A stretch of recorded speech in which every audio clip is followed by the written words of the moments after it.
All my movies have been mainstream, and I really believe that if you don't have like 500,000, no, $200,000 to market your movie, you might as well not show it because no one's gonna come in anyway. So rather than showing a movie that nobody goes to, I just decided to show it on my own. And currently, aside from Udine, I've shown it twice. One in Manila with friends and colleagues, and then one in Bacolod where the movie was shot, also with friends. And the next screening it has is on July, and it's gonna be for a museum. The proceeds will go to a museum. Sometimes people do indie movies because they want to do their own kind of movies, but at the back of it, they also wanted it to make money, and there's nothing wrong with that. But sometimes you just have to be self-aware of the kind of movie you're doing. If you want to do a really abstract movie, you don't expect the audience to come in droves. I mean, to come in millions and then watch your movie. There's several movements in Manila, in the Philippines. One movement is the mainstream, where they only cater to local market.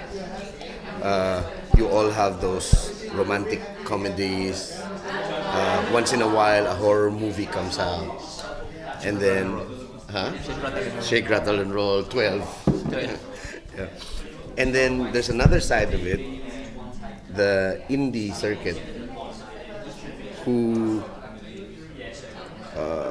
tries very hard to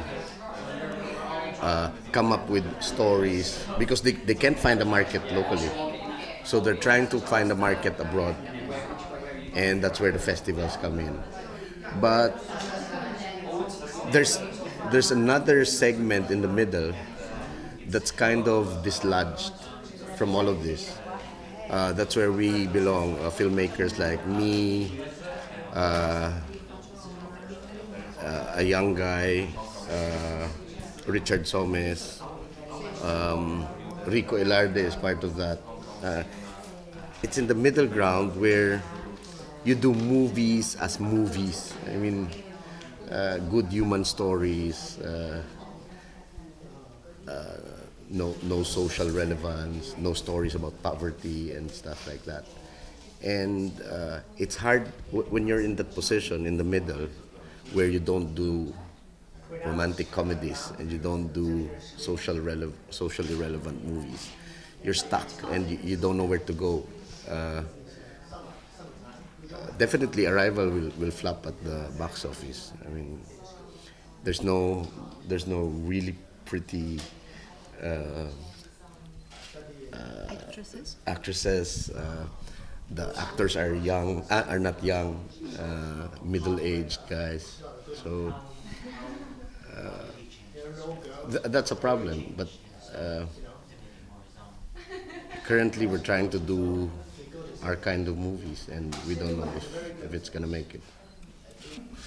This one, Arrival is quite personal. I mean, to me, it's like going back to the roots.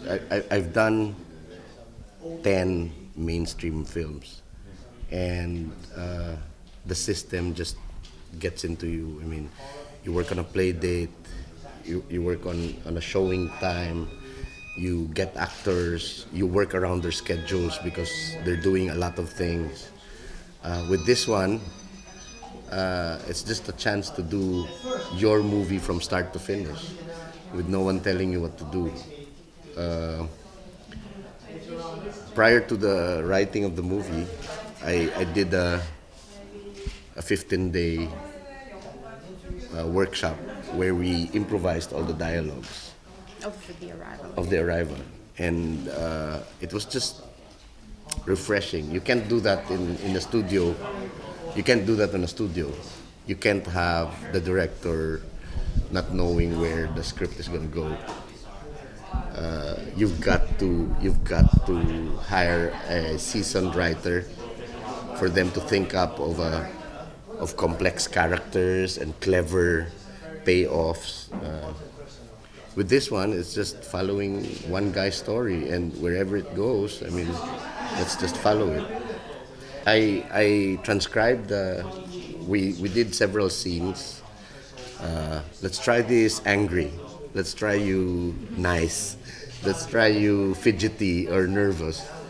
And then my staff transcribed the dialogues. We shot it on video, so the scenes are played out on just chairs in our office, and we'd start at 6 p.m. We finish around 2 a.m. 1 in the morning, and then we'd shoot the dialogues, the scenes, just play around. I mean, oh, it doesn't work, change it. Let's do it this way, and then you just trust the actors, and then our staff transcribe the whole scenes. It's a difficult job for I can imagine. for the staff because they need to view all the tapes, transcribe it on paper, and then they gave it back to me, and then I found the structure from it.